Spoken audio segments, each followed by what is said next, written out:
তাই আপনাদের কাছে বিশেষভাবে অনুরোধ রইল এই মাদ্রাসার তরফ থেকে, বিশেষভাবে আমার তরফ থেকে, আপনারা ভিডিওটা কমসে কম এক বস্তা সিমেন্ট দেখার পর, এক বস্তা সিমেন্ট না পারলেও কমসে কম ভিডিওটা আপনি যদি শেয়ার করেন, আপনার শেয়ারে দেখে অন্য একজন যদি টাকা দেয়, এটা মাদ্রাসার জন্য অনেক কল্যাণপূর্ণ হবে। আসসালামু আলাইকুম ওয়া রাহমাতুল্লাহি ওয়া বারাকাতুহু। আমরা এখন আসছি বাপুজি নগর মাদ্রাসাতুল আলম আলিয়াতুল উলুম। এই মাদ্রাসার এই গেটম্যান যিনি আছেন, আমাদের গেট কিপার, তার সাথে কথা বলে। মাদ্রাসার পড়াশোনা কেমন হয় আপনাদের? পড়াশোনা ইনশাআল্লাহ খুব ভালো হয়, আলহামদুলিল্লাহ। তো আমরা মাদ্রাসায় একটু দেখতে চাই, ঘুরে আপনি দেখাবেন আপনাদের যে হেড মৌলানা, তার সাথে একটু সাক্ষাৎ করালে ভালো হতো। আসুন আসুন ভেতরে আসুন। তো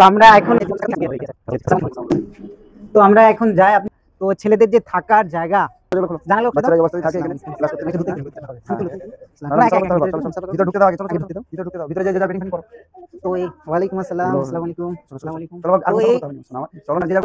ছেলেদের থাকার জায়গা এবং শিক্ষকরাও ঠিকভাবে সেরকম, মানে একটা যে শিক্ষকদের প্রাইভেসি থাকে, সেই প্রাইভেসি কিন্তু নেই। হযরতের এইগুলো সিট, তো আমরা দেখবো এইদিকেও ছেলেরা থাকে, এই বাচ্চা বাচ্চা ছেলেরা এরকম কষ্ট করে পড়াশোনা করছে, এরকম থাকার জায়গা। তাই আমাদের থাকার জায়গাগুলো তো আমরা দেখেইছি, কত সংকীর্ণ এবং বড় হলঘর, ঠান্ডা ওখানে অনেক। তো তাই আপনাদের কাছে বিশেষভাবে আমার অনুরোধ যে মাদ্রাসা দেখে কমসে কম যে যেমন পারবেন, মাদ্রাসার কিউআর কোড এবং তার সাথে ফোন নম্বরও দেওয়া থাকবে, আপনারা স্ক্যান করে পারলেও এক বস্তা সিমেন্ট, আল্লাহ, আরে বিভিন্ন জায়গায় আমাদের টাকা খরচা হয়ে যায়। চা দোকান গেলে 100 টাকা 200 টাকা স্বাভাবিকভাবে খরচাই হয়ে যায়। তো আমরা আব্বা নেই, মা নেই, তাদের ইসালে সওয়াবের জন্য এখানে মাদ্রাসাতে প্রত্যেক দিন ফজরের নামাজ পর, এই মাদ্রাসায় প্রত্যেক দিন ফজরের নামাজ পর সূরা ইয়াসিন হয় এবং দোয়া করা হয় একত্রিতভাবে। আর বাচ্চাদের দোয়া, মাসুম বাচ্চাদের দোয়া কিন্তু আল্লাহর কাছে সবথেকে ফজিলত এবং কবুল বেশি হয়।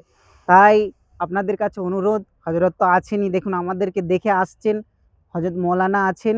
আর তো আমার আপনাদের কাছে রিকোয়েস্ট যে আপনারা দেখতে পাচ্ছেন কাজ অসম্পূর্ণ হয়ে আছে, আপনাদের দেওয়াতেই দানেতেই আমাদের এই খারেজি মাদ্রাসাগুলো চলে।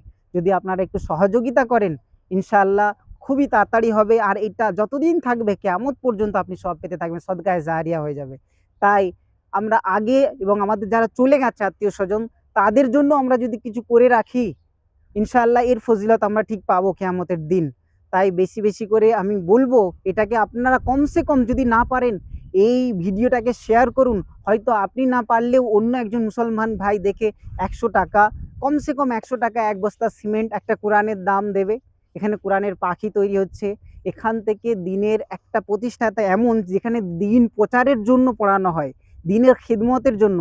এই বাচ্চাগুলো যদি গিয়ে আলিম হয়, এরা কিন্তু বিভিন্ন জায়গার আছে, শুধু যে হুগলি জেলার নয়, হুগলি জেলা, মেদিনীপুর, বর্ধমান, এরকম বিভিন্ন জায়গা থেকে আসছে। এরা এক একটা এলাকায় যাবে, একটা ভালো আলিম হাফিজ হয়ে সেখানে এলাকার লোককে কোরআন শিখাবে, মানুষকে বোঝাবে দিনের কথা। এটা আপনার জন্য সওয়াব হবে, সদকায়ে জারিয়া, কারণ আপনি এদের সহযোগিতা করেছেন। তাই আপনাদের কাছে বিশেষভাবে অনুরোধ রইল এই মাদ্রাসার তরফ থেকে, বিশেষভাবে আমার তরফ থেকে, আপনারা ভিডিওটা কমসে কম এক বস্তা সিমেন্ট দেখার পর, এক বস্তা সিমেন্ট না পারলেও কমসে কম ভিডিওটা আপনি যদি শেয়ার করেন, আপনার শেয়ারে দেখে অন্য একজন যদি টাকা দেয়, এটা মাদ্রাসার জন্য অনেক কল্যাণপূর্ণ হবে। ইনশাআল্লাহ আমরা চেষ্টা করব। এই বলে আমার ভিডিও এখানে শেষ করলাম। আসসালামু আলাইকুম ওয়া রাহমাতুল্লাহ।